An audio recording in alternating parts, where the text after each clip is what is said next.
Assalamualaikum warahmatullahi wabarakatuh. Selamat pagi anak-anakku sekalian. Berjumpa lagi bersama Ibu dalam pembelajaran IPA.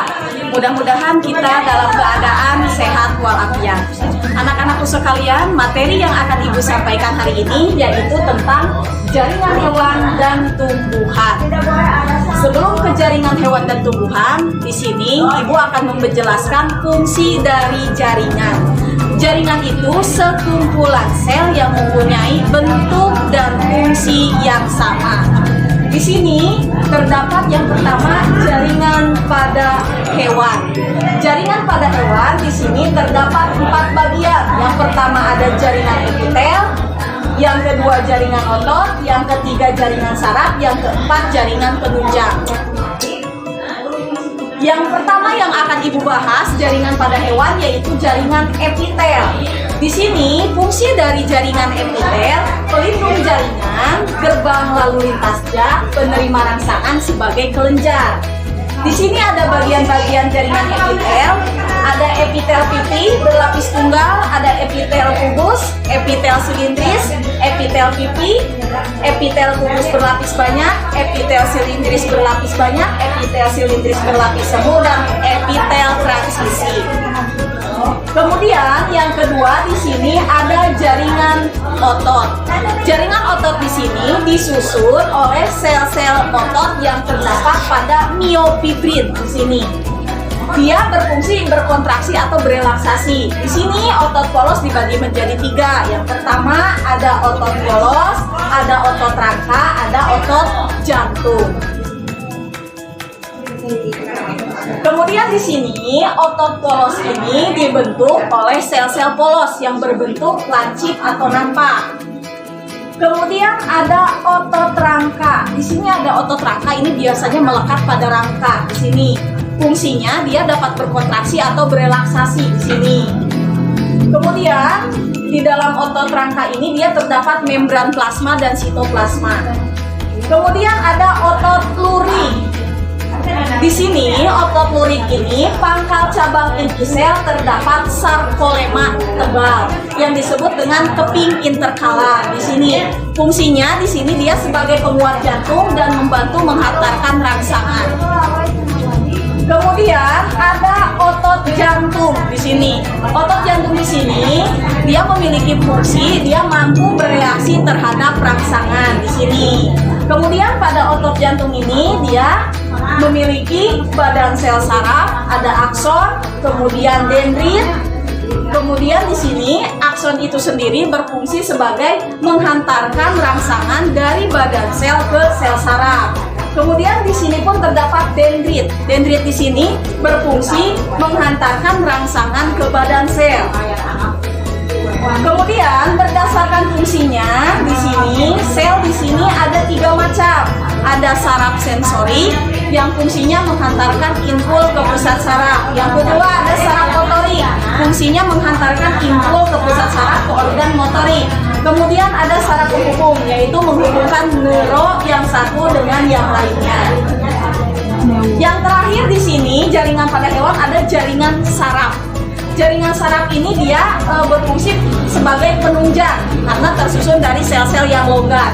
Di sini jaringan penunjang terdiri dari yang pertama ada jaringan ikat, yang kedua jaringan lipid, yang ketiga jaringan tulang, yang keempat jaringan darah. Itu bagian-bagian pada jaringan hewan. Yang akan Ibu bahas hari ini yang kedua yaitu jaringan pada tumbuhan. Kita lihat jaringan pada tumbuhan. Fungsi dari jaringan pada tumbuhan itu sendiri di sini dia yang memiliki sel-sel pada tumbuhan baik pada struktur dan fungsinya hampir berbeda dengan sel hewan. Itu fungsi dari jaringan tumbuhan. Jaringan tumbuhan di sini ada bagian-bagiannya di sini. Yang pertama ada jaringan meristem.